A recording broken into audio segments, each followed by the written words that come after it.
America సుంకాల కారణంగా నష్టపోతున్న ఆక్వా రంగానికి అండగా ఏపీ సీఎం చంద్రబాబు రంగంలోకి దిగారు. రైతుల పరిస్థితిని వివరిస్తూ కేంద్ర వాణిజ్య పరిశ్రమల శాఖ మంత్రి పీయూష్ గోయల్కు సీఎం చంద్రబాబు లేఖ రాశారు. ట్రంప్ విధిస్తున్న అడ్డగోలు సుంకాల నుంచి ఆక్వా ఉత్పత్తులు మినహాయింపు పొందేలా ప్రయత్నాలు చేసి రైతులను ఆదుకోవాలని కేంద్ర మంత్రి పీయూష్ను కోరారు చంద్రబాబు. రాష్ట్ర జీడీపీలో ఆక్వా రంగం కీలకమైన భూమిక పోషిస్తోందని, ఆక్వా రైతులకు సంక్షోభ సమయంలో అండగా నిలవాలని విజ్ఞప్తి చేశారు.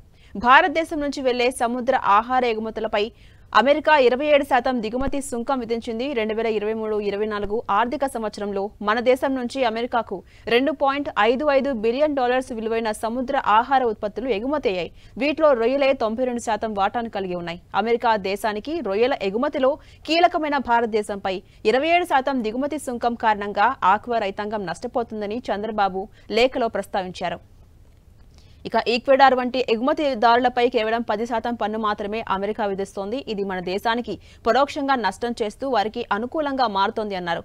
దీనికి తోడు మన దేశ ఎగుమతిదారులు ఇప్పటికే 5.77% క్వాంటైర్ వెయిలింగ్ డ్యూటీ భారాన్ని మోస్తున్నారు. అన్ని సుంకాలను కలుపుకుంటే ఈక్వెడార్ భారతదేశానికి మధ్య సుంకాల వ్యత్యాసం దాదాపు 20% ఉంటుంది. అమెరికా విధించిన కొత్త సుంకం ఏప్రిల్ 5, 2025 నుంచి అమల్లోకి వచ్చింది. దీని కారణంగా అమెరికా దేశానికి వెళ్లే అన్ని ఎగుమతులపైన ఈ భారం పడుతుందని అభిప్రాయపడ్డారు చంద్రబాబు. గతంలో వచ్చిన ఆర్డర్స్ కు అనుగుణంగా ఇప్పటికే సేకరించిన ఉత్పత్తులు ప్యాకింగ్ చేయబడి కోల్డ్ స్టోరేజ్ పోర్టులలో ఉన్నాయి. కొత్త నిబంధనల వల్ల ఈ ఉత్పత్తులపై సుంకాల భారం పడుతుంది. యూరోపియన్ యూనియన్లో భారతీయ ఎగుమతిదారులు 50% తనిఖీ రేట్లు, 4 నుంచి 7% దిగుమతి సుంకంతో సహా నాన్ టారిఫ్ అడ్డంకులు ఎదుర్కొంటున్నారు.